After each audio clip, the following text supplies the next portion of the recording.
بابرکت مہینہ ہے جو میں اللہ پاک کی طرف سے تحفہ ملا ہے، جو ایک عام انسان کے لیے رحمت، مغفرت اور نجات کا ذریعہ بن سکتا ہے۔ اس مہینے میں ہم اپنے گناہوں کو بخشوا سکتے ہیں اور اپنی روحانی زندگی میں کامیابی حاصل کرنے کا بہترین موقع حاصل کر سکتے ہیں۔ لیکن اگر ہم چند بڑے گناہ نہ چھوڑیں تو ہمارے رمضان میں بھی بخشش نہیں ہو سکتی، اور یہ 4 ایسے بڑے گناہ ہیں جو اللہ پاک کی ناراضگی کا سبب بنتے ہیں، اور اگر ہم انہیں رمضان میں بھی نہ چھوڑیں تو شاید ہمارے رمضان کا روزہ، عبادات اور صدقہ بیکار چلا جائے۔ آج ہم اس ویڈیو میں ان 4 بڑے گناہوں کے بارے میں جانیں گے جو رمضان میں معافی کا سبب نہیں بنتے اور جن سے اللہ پاک کی رحمت سے محرومی کا خطرہ ہوتا ہے۔ چلیں ان گناہوں کے بارے میں بات کرنے سے پہلے اگر آپ میرے چینل پر نیو ہیں تو سبسکرائب کر دیں، اور اگر ویڈیو اچھی لگی ہو تو لائک کر دینا۔ چلیں سب سے پہلے گناہ کے بارے میں بات کرتے ہیں، وہ ہے والدین کی نافرمانی۔ اللہ پاک نے والدین کی خدمت کو جنت کا دروازہ قرار دیا ہے، اور قرآن پاک میں یہاں تک فرما دیا گیا ہے، اور اپنے والدین کے ساتھ نرمی سے پیش آؤ، اگر ان دونوں میں سے کوئی ایک بھی بڑھاپے کو پہنچ جائے تو ان کو اف تک نہ کہو، نہ ان کو جھڑکو، بلکہ عزت سے بات کرو۔ رمضان میں سب سے بڑا عمل یہ ہے کہ ہم اپنے ماں باپ کی خدمت کریں اور ان کی دعاؤں کو لیں، لیکن اگر ہم رمضان میں بھی ان سے بدتمیزی کریں گے، ان کے حقوق ادا نہیں کریں گے، ان سے دعائیں نہیں لیں گے تو ہمارے صدقہ، خیرات اور روزہ بیکار جا سکتا ہے۔ حضرت جبریل علیہ السلام نے نبی اکرم صلی اللہ علیہ وسلم سے فرمایا کہ ہلاک ہو جائے وہ شخص جس نے رمضان پایا اور اپنی مغفرت نہیں کروا سکا، اور اس پر ہمارے پیارے نبی حضرت محمد صلی اللہ علیہ وسلم نے آمین کہا۔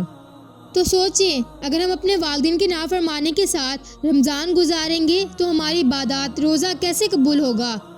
اب بات کرتے ہیں دوسرے بڑے گناہ کے بارے میں جو تمام نیکیوں کو جلا دیتا ہے، مطلب ختم کر دیتا ہے، اور وہ گناہ ہے غیبت کرنا یا کسی کی چغلی کرنا یا جھوٹ بولنا۔ رسول اللہ صلی اللہ علیہ وسلم نے فرمایا، جس شخص نے جھوٹ بولا اور اس پر عمل کرنا نہ چھوڑا تو اللہ پاک کو اس کے کھانے پینے چھوڑنے کی کوئی پرواہ نہیں۔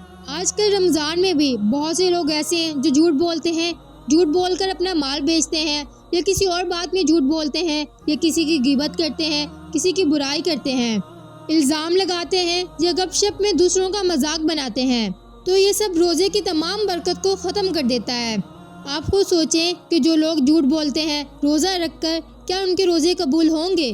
غیبت کے بارے میں ہمارے پیارے نبی حضرت محمد صلی اللہ علیہ وسلم نے فرمایا کہ اگر تم کسی کی غیبت کرو اور اگر اس کے سامنے وہ برائی بیان کی جائے تو اس کو برا لگے۔ ہم میں سے بہت سے لوگ ایسے ہیں جو دوسروں کی پیٹھ پیچھے برائی کرتے ہیں، مجھ سمیت۔ اللہ پاک ہمیں اس سے بچنے کی توفیق عطا فرمائے اور ہمارے روزوں کو محفوظ رکھے۔ ہم جانے انجانے میں کسی کے بارے میں کتنا کچھ برا کہہ دیتے ہیں اور ہمیں اس کا علم تک نہیں ہوتا۔ اگر ہم کسی کی ایسی برائی کرتے رہے، جھوٹ بولتے رہے، تو ہمارے روزہ رکھنے سے اور بھوکا رہنے سے کوئی فرق نہیں پڑتا۔ اب بات کرتے ہیں تیسرے بڑا گناہ کے بارے میں، جو ہے حرام طریقے سے رزق کمانا اور سود کھانا۔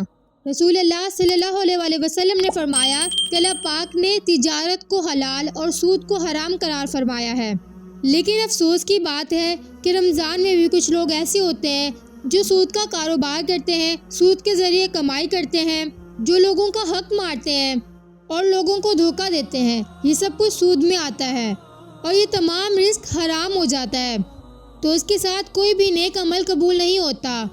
آپ خود سوچیں کہ اللہ پاک نے حقوق العباد کا اتنا خیال رکھا ہے، کیا وہ معاف کر دے گا؟ کیا ہم کسی کو دھوکہ دیں یا کسی کا حق مار کر اپنا پیٹ پالیں؟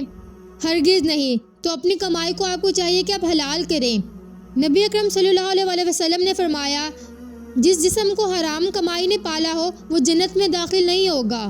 یہ بات تو واضح ہو گئی ہے کہ اگر ہم حرام کمائی کھائیں گے تو ہم جنت میں داخل نہیں ہو سکتے، پھر ہم چاہے کتنی ہی عبادت کر لیں، کتنے ہی روزے رکھ لیں، مگر ہمارے رمضان میں بھی ہماری معافی نہیں ہو سکتی۔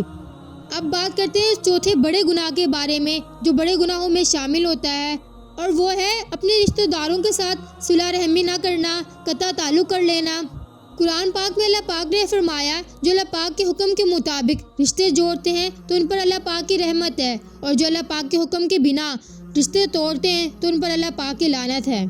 کتنے افسوس کی بات ہے کہ ہم رمضان پاتے ہیں جو اتنی رحمتوں والا مہینہ ہے، مغفرتوں والا مہینہ ہے، مگر ہم اپنے بہن بھائیوں سے، ماموں، سسر، چاچو، خالہ یا کسی سے بھی ناراض رہتے ہیں جو ہمارا قریبی ہو، تو ہماری بخشش کیا ہوگی؟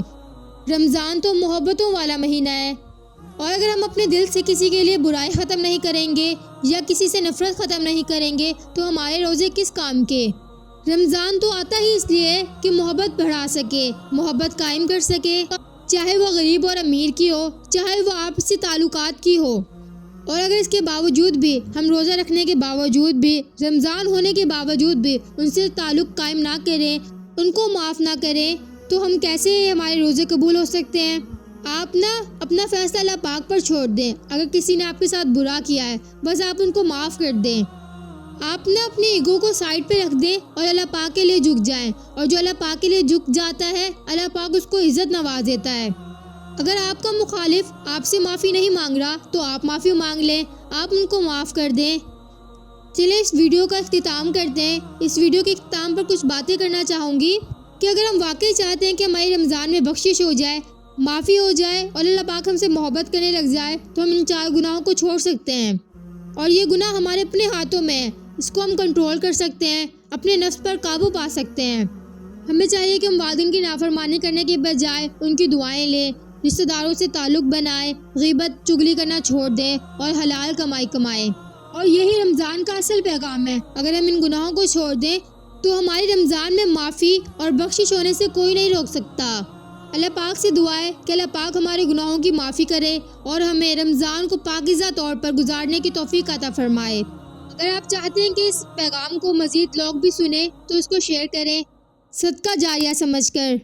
چلیں ملتے ہیں نیکسٹ ویڈیو میں، تب تک کے لیے اپنا بہت سارا خیال رکھیے گا، دعاؤں میں ضرور یاد رکھیے گا۔ اللہ حافظ۔